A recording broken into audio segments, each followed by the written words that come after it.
According to current UN projections, the population of the world aged 60 or older will be 2 billion by 2050. With populations aging in nearly all countries, there has been widespread concern about the possible effects on economic growth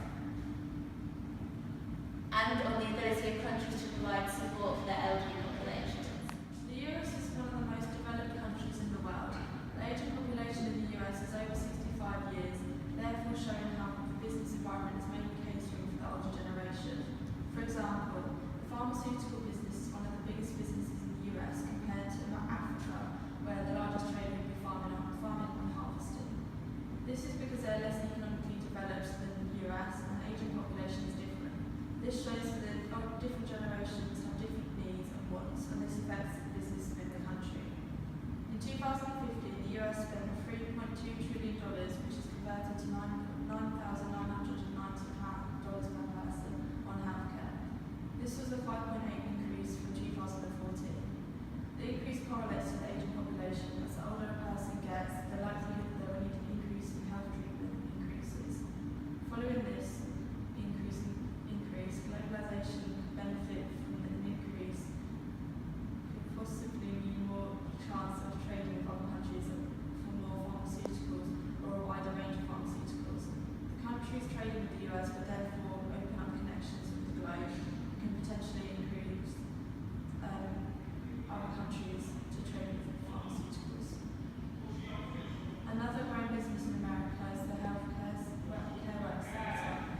This has been an increase in business since 2006, where 2.7 million workers 19 years or older were employed in the direct care occupation, constituting 2% of the American workforce. This is also different to different places in the world where this kind of business would not be as big, as people within the country would not be able to fund this type of business due to the economy of the country, and the aging population is also younger. However, this being compared to the UK, for example, where an aging population is around a similar age, means that the business is growing. The only difference is that the UK is funded by the NHS service, which is not the case in America. To conclude, it is evident that the aging population is a benefit for globalisation, as healthcare is needed all over the world and is an ongoing business. Trading with healthcare means that countries can build stronger links, and this increases globalisation. Aging population will have a huge impact on social services and the NHS, which would have a dramatic increase in those aged over 65. Between 2010 and 2030, the number of people aged over 65 will increase by 51%. The UK population is projected to increase by 9.7 million over the next 25 years, from an estimated 64.6 million in 2014 to 74.3 million in 2039. There will be a rising percentage of the retirement age. The UK has a high percentage of people in the working age. Growing population will increase the productive capacity of the economy through improving the tax revenues. This could affect the global business environment in the UK, as there could be become an increase in the dependency ratio. This means that the retirement age stays the same, but the life expectancy carries on increasing. This could mean that more people could be getting their pension and less people would be working and paying taxes. Similarly to the UK, the population in China is growing, however this is growing at a faster rate than any other country.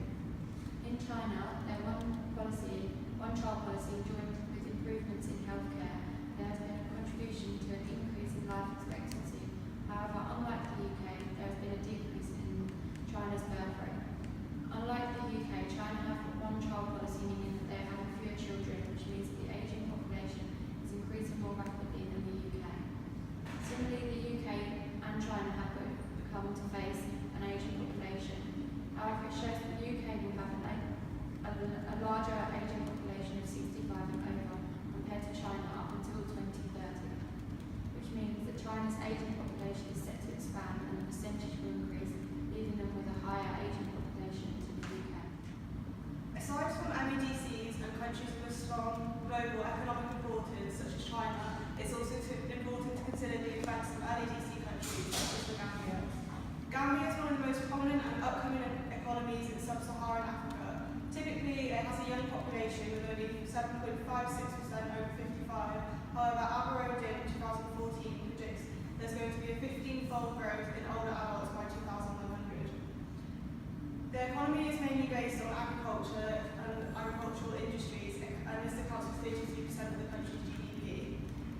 Gambia and ever-growing trade links, most notably with China.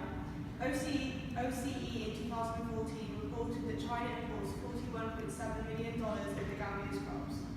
Although it's beginning to experience effects of an aging population, such as healthcare issues, in contrast to other countries, this changing demographic will not affect the local business environment due to the nature of their economy.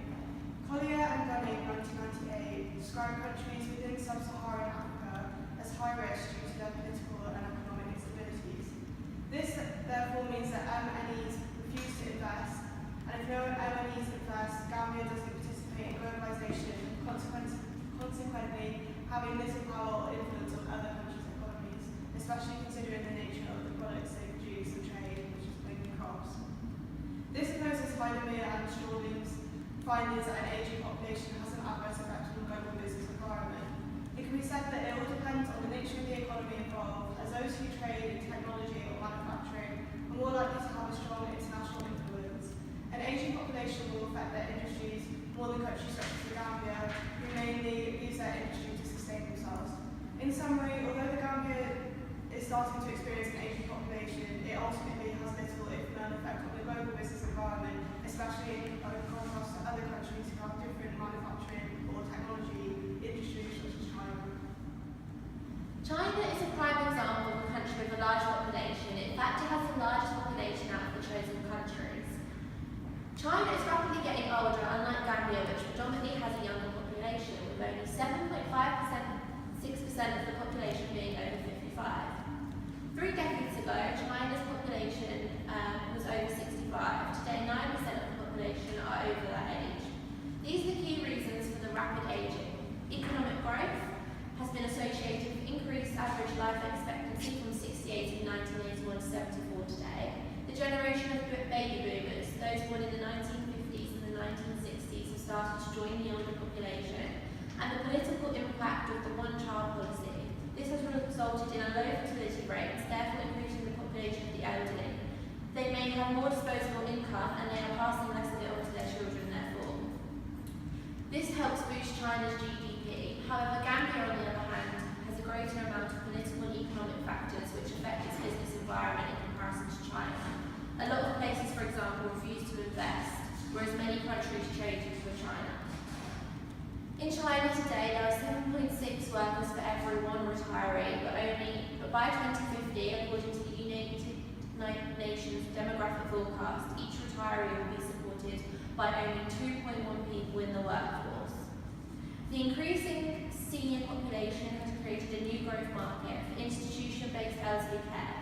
Unlike the USA and UK, who believe the elderly should look after themselves, China believes the government should look after the elderly. It is estimated that by 2020, 2.22 million will be able to afford senior housing. This generates huge opportunities for the US investors.